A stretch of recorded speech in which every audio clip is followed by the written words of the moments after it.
Welcome, everybody, to the American Space Museum. I'm Mark Marquette. We're so glad you're with us to stay curious. We're broadcasting live from our studios in the American Space Museum in downtown Titusville. It's a hot winter day here, and we're not going to complain, though we know that there's weather all over our beautiful country, a lot of snow in the Midwest and up in New England. So we hope that we warm your hearts a little bit here the day before Valentine's with a program about something that people really aren't talking about, and that's the Lunar Gateway here over my shoulder. Remember the Lunar Gateway, how it was prominently involved in the Artemis going back to the moon?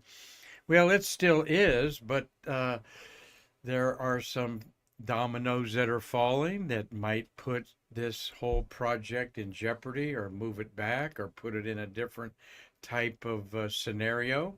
And we're going to talk about that today here on Stay Curious.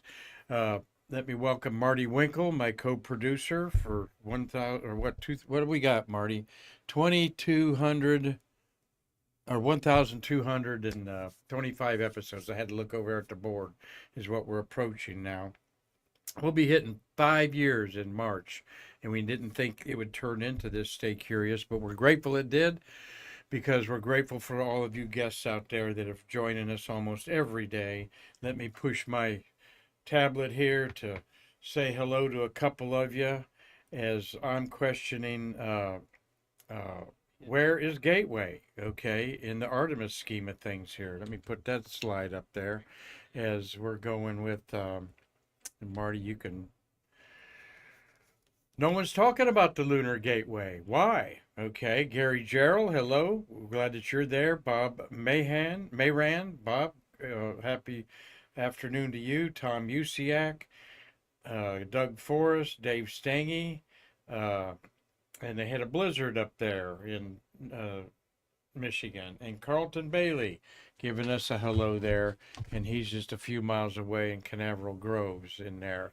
So, have you been hearing anything about Gateway? I don't know if anyone on YouTube, all of the popular space talkers that do their real fancy programs that I do love to watch, don't hear anyone talking about it too much. And I got thinking about the other day, and I am pretty well connected with some people in Europe as well as here in the States that have been giving me their opinions of Artemis. So, Marty, why don't you slide over there a little bit there. And I'm going to put up a disclaimer that some of the things I'm going to say today are my own opinions. They do not reflect the opinions of the American Space Museum and its U.S. Space Walk of Fame Foundation. And I'll alert you when I do think it is my opinion. But I'm going to give you some opinions of a lot of people that shall remain anonymous. And because they're anonymous, they will keep telling me neat things, not neat things. They'll tell me about cutting edge things from the trenches of what's going on with all of what's happening in the space community here. So, um, and we're going to talk about Gateway, okay, in a context of where does it stand right now? Where's the hardware? What is the hardware involved in this contraption we see that is supposed to go in lunar orbit and become the home away from home for astronauts going to the moon and back from Earth? So, um, many of you hear in the news that Boeing has announced it's going to lay off up to 400 to 800 people. They've announced that by a government act called the Warren Act. That's an acronym that means you have to alert federal employees 60 days notice before you lay them off. And these Boeing employees are involved with the core of the Space Launch System. The core is the orange fuel tank and all that's involved with that the SRBs are strapped to. So if you don't have a production line building the core of the rocket that is to take these elements, a lot of the elements to to moon orbit, including the Orion spacecraft crewed with people, things are going to get backed up pretty quick if you don't have a rocket to put these on. Well, luckily we do have rockets that are coming into play the New Glenn rocket, of course, the Falcon Heavy, and SpaceX's big booster that launches its Starship. So, but it's just not as easy as changing a payload from the SLS rocket to the Falcon Heavy rocket. It might be like putting my telescope that I'm comfortable putting in my car or my Jeep in Marty's car. His trunk isn't big enough, so I can't use his car. I got to go find another one. Well, the adapter rings and so forth that connect these to a rocket are all different lengths and so forth. Not that that couldn't be overcome, but it's another thing to overcome on this Artemis to the Moon program. Hello, Robert Law up in Dundee, Scotland, and Tom Celentano, Steve Jokums. Good to see Steve. And Man Space, greetings from South Georgia. He's driving to Colorado, Mitch Rothman is. And Robert Law says he's very concerned about reports of cancellation of SLS and Gateway, which would be a disaster. And I've got some insiders that are actually engineers on the Gateway that you'd have to kill me for me to tell you who they are. But, and really, there's nobody you can figure out, I don't think. So I'm safe that from a couple sources right now, we're going to talk about the Gateway and what the status quo of it is right now in the scheme of things with layoffs. Also, Blue Origin, Marty mentioning layoffs. And I don't know the context of that. Do you? Okay. All right. Well, here's a Gateway. Okay. That's not the Gateway I'm thinking about. That's the Gateway out at Kennedy Space Center Visitors Complex this Christmas. And there's the inside of it, okay, with the Orion spacecraft that flew 13 years ago on an unmanned flight to test the heat shield, which was fine. And it was actually on a single stick rocket of the Ares solid rocket system there. So, but we're not got, but no Kennedy Space Center named their new wonderful attraction Gateway after the Gateway Lunar Orbiter. All right, I don't see, there's no evidence of that yet inside here. So we think about going to the moon, and then people at first thought the Orion spacecraft is what was landed on the moon until they get a little educated and figure out, no, that's just the Uber going up to this Artemis Gateway configuration there. That's not the full Gateway that as described. And then, of course, you got the space launch, the Starship landing on the moon. You see its relationship to the lunar module that Grumman built. And landed on the moon 6 times. That's 23 feet tall. And you see the Starship is over 150 feet tall. Presents some problems, Marty, to get down the ladder, doesn't it? As well as we think you're going to have legs way out further than that to make sure this thing don't tip over in a crater. And there's a cool logo about the Gateway. Gateway to where? Gateway from the moon to Mars is what this is all about. The arch is like the arches of St. Louis, Gateway to the west. You got the moon at the bottom here, and that's actually representing Mars, that we're a gateway to Mars to go with. Now, there's several aspects about this Gateway we'll talk about, but it is truly, oh, all right, there we go, a concept for the moon and Mars. In fact, the Gateway mostly being built by European Space Agency, Japanese Space Agency, and the United Arab Emirates, okay, are the big players in the Gateway as our international partners going to the moon. So if we don't have Gateway, our international partners are diminished. Oh, I can't forget Canada and bringing along their arm with them that they know so well will be part of the Gateway. But to go to Mars, I've been told that the whole Gateway itself could be moved throughout the solar system. All right, it's going to have its own propulsion system that JAXA is developing. So this is a big futuristic now type of thing that we're trying to build. And the future is uh, in a space station between the Earth and the Moon, where we can do science on things that we can't do in Earth orbit, as well as the thing going to and from the Moon. Again, I'll echo my own opinions when we get there. All right, here is the Artemis 3 plan, okay, to land on the Moon, supposedly. Now, Artemis 2 is just going to be a loop around the Moon as close as maybe 3,000 miles if Artemis 2 is crewed, okay? It may not be crewed because of the heat shield problem, and there's also a problem in the Orion spacecraft itself, thrusters. We knew the thrusters, it could have had some problems that they're working through on that. So Artemis 3 was going to be the moon landing, and there you see the Gateway orbit in red with the Gateway orbiter in place. Well, that definitely is not going to happen.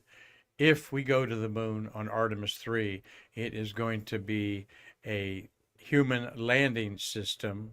That's what they call either the Starship of SpaceX or the Blue Moon of Blue Origin, two vehicles that are in play to go to the moon at Artemis.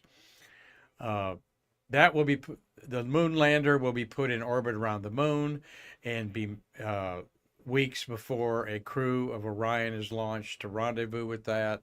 And then some of the crew will stay in lunar orbit and some will go down to the moon on there. So go ahead, Marty. Got a question. Yeah, Carlton Bailey is asking if Blue Origin is laying off up to 1,000 people because the program has advanced to the point where they're no longer needed. Is this also the case with Boeing? I don't think so. Marty, can you move that slide over to my other shoulder? I can't. Okay. Something wrong here. Okay. All right. Well, I'm going to move over a little bit there. Whoops. Oops. Okay. So people can see that there. Sorry about that. Knocked over everything here. All right. Okay. The Blue Origin layoffs, I know nothing about, Carlton. We'll have to talk about that. That's a pretty big blow. That's a pretty big campus over there, and they're just filling in their Blue Origin or their Blue Orbiter, their Blue Moon lander facility where they're going to build that. No, this has to center around that. I think saving money in the third and fourth quarter, in my opinion, on the budget, and it's very clear that there is no defined course to the moon yet until the Trump administration says what their plans are. And that's not going to happen until Jared Isaacman is confirmed, if he is confirmed, in the congressional process of doing that. And the sooner that happens, the better. Right now, Janet Petro, former Kennedy Space Center director, is the acting director of NASA. Janet has been talking specifically about that we need to continue Artemis 2 and 3. We need to have a crewed mission to orbit or loop around the moon and then go ahead with the landing and then restructure things. So she wants 2 more SLS launches. Problem with that is the last Artemis launch cost $4.5 billion. The next one's going to cost over $5 billion, and the Artemis 3 after that will probably cost $6 billion with $1 billion, and that's not sustainable. All right, the $500 million per launch of the space shuttle was ballyhooed a lot about being pretty expensive for what we were getting out of it, which I don't think so. But I'm not here to talk about the layoffs and so forth like that. We're here to learn a little bit of knowledge about the Gateway project and where it stands right now. And where it does stand is, let's throw a slide up there. Where it does stand is we're looking at the Gateway there. Complicated to say the least, my sources say. Things are a bit fuzzy at best, is a comment that was made. And in the European community, they think that the SLS system is not the way to go, and that it is, they're not counting on it to help orbit some of these elements of the gateway. Yes, Marty. Michael Bruno is asking, do you think Isaacman is a good pick?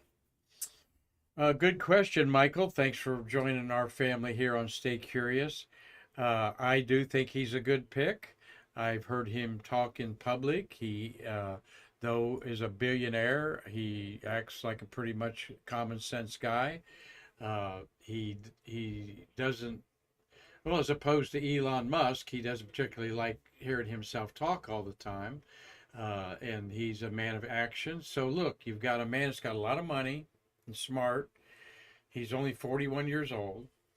He is a solid family man, and I think that's a good plus. But he has been to space twice and performed the first private spacewalk, so he's familiar with the space process of safety and the checks and balances there, as he put 3 other humans in danger twice on space trips, and all 4 of them were exposed to the outer embers of outer space, though he and I think Sarah Gillis was the lady that did the spacewalk.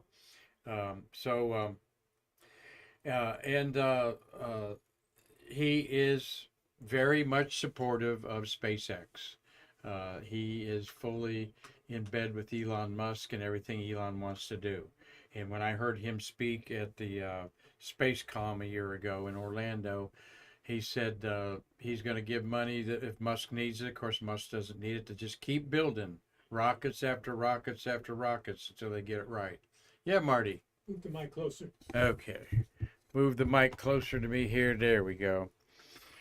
All right. So let's talk a little bit about the gateway here. Let's get the, there we have a picture of the Orion spacecraft docking with certain elements of the gateway. And the configurations can continually change, but let's talk about them. First is the core, Sam. What is docking with there is actually called the airlock, all right, that is being built by United Arab Emirates, all right. And it is pretty much on track, okay, on there. In fact, from the European standpoint, Gateway is on track and continuing on schedule, but it's more of an international effort than NASA's.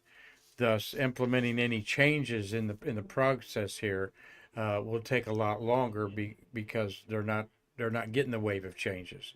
They're staying status quo. That status quo is that sometime in now September 2028, Artemis 4 is going to launch the lunar hab in Orion, okay?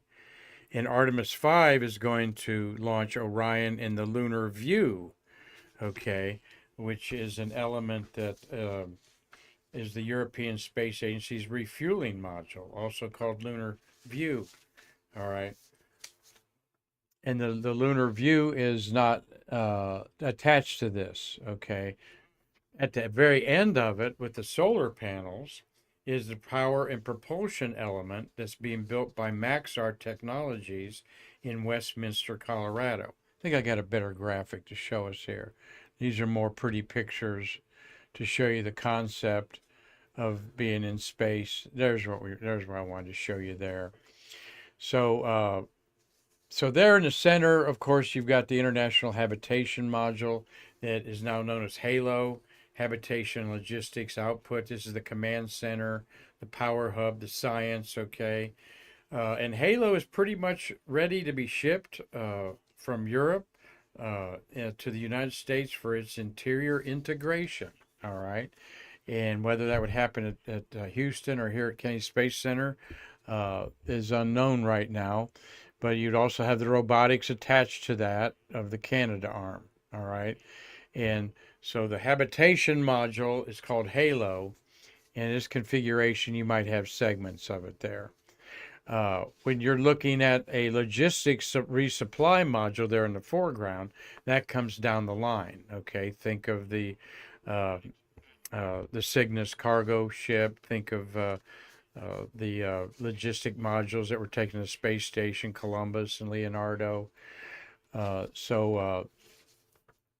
on the far left end is the propulsion, the PPE, that's managed by the Glenn Research Center. And this is a solar electric propulsion spacecraft. Okay. And they're just starting to build this. The spacecraft bus assembly is coming together. Most of it's on schedule.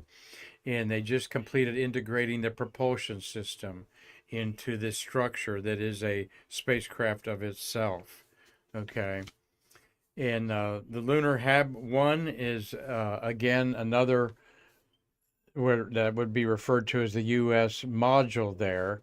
That hab itself, they're actually starting the construction of that by a company called, what's that company called? They're the Thales Alenia Space. And they're building a lot of this, the Halo, the Lunar Hab, in the European refueling module. Okay. And the European refueling module is not shown there, but it's a key element to provide propellant refueling capabilities for visiting spacecraft, as well as offering storage space and docking ports for other modules. And it's sometimes called the Lunar View due to its window design. All right. Now, if things went on schedule with Artemis 3 looping around, or Artemis 2 looping around the moon, all right, and Artemis 3 landing on the moon without the lunar outpost, it's Artemis 4 that are targeting to September 2028, assuming a lunar landing happens in 2026, 2027.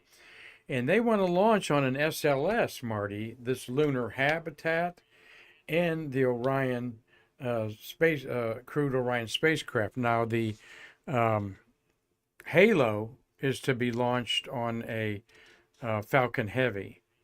Okay, the Halo habitat is the first thing to go into this orbit. Now this is not a strict orbit around the moon. It is a very big ellipse going about maybe 500,000 miles away from the moon, further than the moon is from the Earth, and then looping down to a low orbit. So I think that this is a wonderful bonanza of science to put up there. And once it's up there, it has a 15-year lifespan. So you know what that means. It's going to probably last longer than 15 years. So we get it up there by 2030. It's still going to go into the 2045 time range, maybe even to almost 2050, when we'll reap a lot of wonderful things with this. So we need to build it. It needs to go up there. But if there's no SLS, how are they going to put some of these modules up there, meaning the Lunar Hab and then the Lunar View is on Artemis 5. Okay. And then Artemis 6, they want to take up the airlock and another airlock facility that would be more for docking purposes, to exchange crews, maintenance, and so forth like that. So, so far, this European refueling module, the ERM, has passed its critical design review and is now in the final phases of systems design. And the first thing they start welding are rings, the outside ring structures by this company, Thales Alenia. And so that's starting to take shape. So there's a lot of metal being rolled on this without knowing while they're knowing that the plans are definitely going to change of how to get this up in space if the Space Launch System is ditched by NASA as the rocket of choice to go to the moon. And at $5 billion, where all of it's being tossed away in the ocean, I say that's crazy. When you see what SpaceX is doing with their big booster, catching it in a pair of chopsticks twice, refurbishing it, using it again. It certainly doesn't make sense to throw money away, and this a lot of it hinges on the Trump administration, that of course has Elon Musk as now as his financial watchdog. And I read a little blurb that Elon says that the Artemis is not financially sustainable and a bad idea. But you got to have an alternative, as Europe is cranking up big time to build this, Marty. So let's see, what other tidbits did I find out about this? Here's another concept that you might not have thought about. More than one starship being docked. Okay, one could be the lander, the other's the fuel ship. If you launch a starship just in Earth orbit, all of that energy expended in the fuel has to be replaced to go to the moon. So to fill it up again and put 1,000 gallons of fuel in it, if you can only, or I mean, let's say 1,000 tons of fuel, if you can only take up 50 tons at a time, that's 20 ships to just refuel it to go up there. And this is what they're looking at. This is what the critics of using the Starship to go to the moon like that's all about, is you got no way to refuel it except more expensive starships going up. And how's that going to work out for you? Is each one going to be a perfect mission? Of course not. Are they going to have anomalies?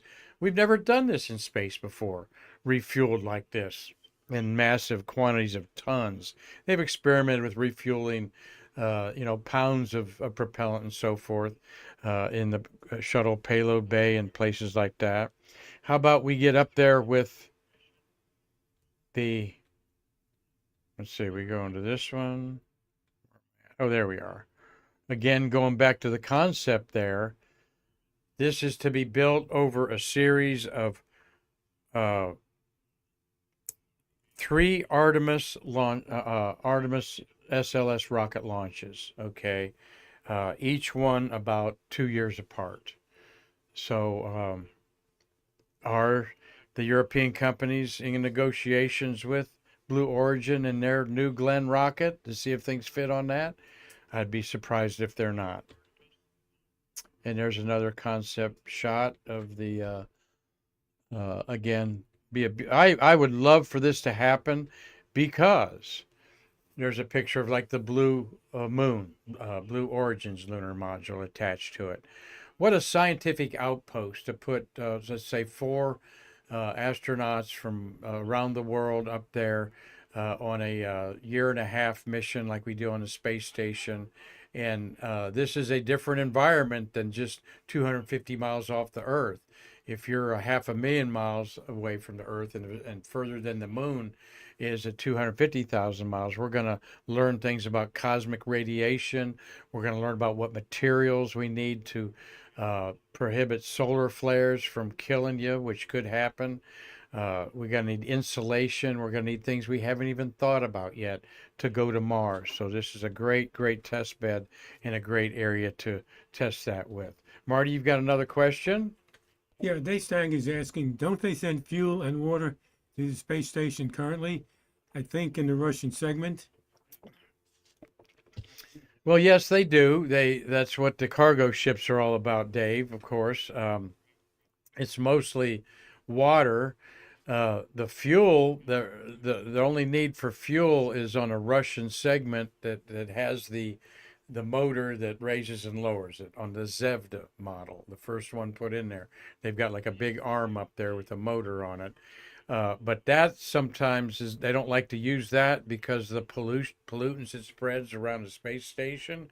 So they raised it with the, I think they raised it with the Boeing Starliner before the Starliner came back in there. But we really don't have a motor on the space station to keep it raised up. There is a small one, but there's nothing real big. And then you've got this massive thing. Wherever you exert that energy is going to have a repercussion on the structure, and as the mass creates its own problems of stress on the entire structure. So I'll look into that in more detail there, Dave. Of course, the space shuttle used to be used to lifted up. But I'm pretty sure they try to use some of the spaceships and cargo ships that dock with it, like the Progress, to raise the height, because those thrusters are in areas that don't affect some of the scientific experiments. Great question. Thanks for that. Um, Things don't look, I was talking to someone today that, boy, there's just a bunch of bad news when we're talking about going to the moon. Not necessarily bad news, but delayed news. That layoffs, questioning what way we're going to go, how are we going to get there. What does that mean in the big picture of things? It means space is hard. It's never going to be easy. Space is going to be so challenging to us. Will we ever get to this point in a lunar orbit? Boy, it'd be great to, but we might be waiting until the 22nd century, okay? Because Marty's generation that put the lunar module on the moon in 1969 to 1972, they're waiting 53 years for it to happen again, okay, over half a century. So who knows what's going to happen, really? Will this be a fruition or not? I hope that we can continue to build and go on partners that we have. They're making a big deal, NASA is, about the treaty being signed by all these countries of peace, the Space Peace Pact. I forget the technical name of it, but that's been around since 1967, when the United Nations said, use space for peaceful purposes only. Now we've got partners, 30 some of them. Some countries, don't have even space agencies, but they're partners with us to go to the moon and go to Mars. And as we talk about it, they talk about it, in my opinion, too much like a video game. All right. And it's not a video game. This idea that we're going to swap out a couple Crew Dragons and bring Butch and Sonny home 2 weeks early, I don't think that's a good idea. Okay. Why do we want to, what's 2 weeks to an astronaut that's trained all their lives to go to space? All right. Why risk the assessments of the safety committees and so forth that are always in place there? And the Artemis Accords is what I was talking about, the international agreement. Thank you, Steve Jokums. They're making a big deal about that. And yet, if we don't have the Gateway, what other partners do we have on going to the moon? Well, you do have, European Space Agency has a servicing trunk of Orion, but there's not too many other countries to spread stuff around on there. So I'd be interested in what you all think about this going on. Have you caught up on the Gateway? I hope you have. Things like this help me catch up on what's going to happen in space. But these are some things that I have conversations with privately with some of the space influencers that we've come to become friends with here at the American Space Museum. So from time to time, I'm going to share these personal opinions based on some of the facts that we hear going on around different space agencies, from Europe to JAXA to NASA. So thank you, everybody, for watching today. Marty, we got anything over there to clean up on our broadcast today? Nope, we're clean. All right. Of course, you got your outfit picked out tomorrow for Valentine's Day, Marty. You gonna wear red? I don't know if I even have anything red. You're blushing. That's red. No, you're not. But yes, tomorrow's Valentine's Day. Thank you, Marco Cambry, for watching and joining our family here on Stay Curious. It's a good group of smart people that love talking about space on a daily basis. And today is one of my first efforts to really tackle this Artemis because there's so many skeptics and cynical people that I deal with that just don't. It's just nothing like Apollo. The Apollo program was bought and paid for and up to 10 missions were already had the metal rolled and waiting in garages, so to speak, to be used. And we don't have that with this. All right, they just completed the Artemis 3 spacecraft, the Orion, to check it out. So anyway, we're going to talk more about that. But tomorrow we will be talking about the Day of Romance on February 14th. And I've got a little program put together that'll warm your heart, Marty, literally, about some of the Valentine signs that we see around the solar system. So you're not going to want to miss that. So thank you all for watching today.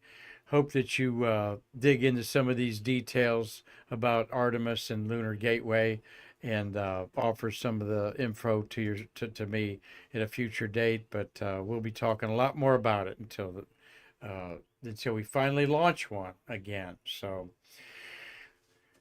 thank you all for watching. Like I said, until next time, I'm Mark Marquette saying I can't wait to see you tomorrow to bridge the space between us.